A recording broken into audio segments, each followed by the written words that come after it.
Hey everybody, this is Barry Zundel with Traptor Creative, and today I want to show you how you can get your data out of Clo 3D or Marvelous Designer and into Stage. So it's a really pretty easy process. Right now, as of making this tutorial, we're working on a Clo plugin that'll allow you to send this data over to Stage directly, but I wanted to show you, just in case you want to get going on that right now, how to do that. So this is an awesome model made by a great artist. You can find his work on ArtStation, and it's Mohamed Solati, I think is his name. Just a lot of really great apparel designs and pre-done files that you can get at and purchase inside of ArtStation. So shout out to him for that. So this is one of the creations that he's done, and what I wanted to do is just get this out into Stage. So what I'm going to do is just go up to File, Export, and choose GLB. You can use GLTF or GLB.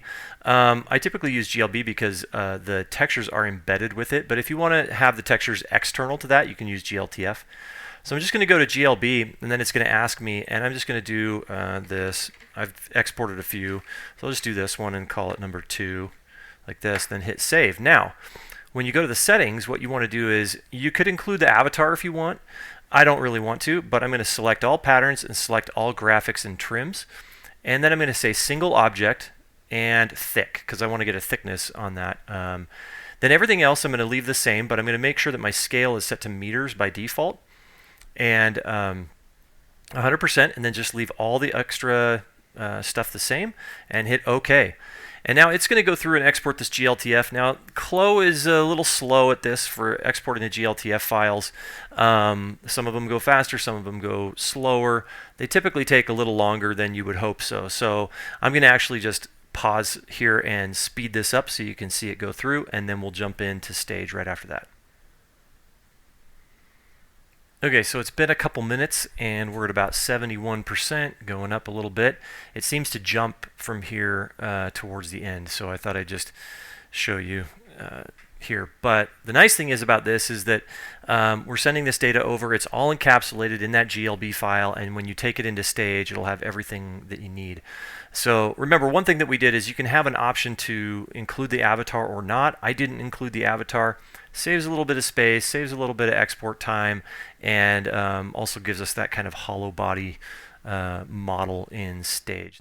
Okay, so now that that's exported, I'm going to jump over into Stage, and I'm just going to go to File, Open Model, and then I'm going to pick that one that I just opened. So all I have to do is click Open, and now it's going to open that model. Now, sometimes these models can take a while to open. It really depends on the size of the textures, the details of the mesh. I know for this model, there's lots of layers in that model. There's a long sleeve shirt underneath a short sleeve shirt, pants with pockets and all kinds of stuff. So it's a pretty intense model. If I go back over to that and look at it, you can see like this is a pretty intense model. There's a lot of stuff going on here, and the textures are pretty high res. So a lot of this is dependent or determines how fast things load into Stage. So as you can see, like if I go back over to Stage, it's not quite loaded yet. But also remember that Stage is meant to stop rendering when your window is not in focus. So if I go over to Clo, and I'm over here, Stage has basically paused, because we don't want Stage to be sucking up all of your system resources trying to render things when you're trying to work over in Clo or Browseware or something. So if I want Stage to continue rendering or go back into Stage, I have to actually go into it and then click and go. So loading works. So loading is doing it in the background, but like, for example, if I come over, if I have this running here and I go back into Clo, Stage is actually paused. And that's good because it allows you to have a whole GPU for Clo. And so I'm going to come back over here. Now you can see how it all came in. Now you can see how good the textures are. They all came in super high resolution. Everything looks great. So that's how quick and easy it is to come over to Stage, and then from here I can go into my scenes and switch scenes and lighting and all of that kind of stuff. So hopefully that helps you understand how to get your data from Clo into Stage.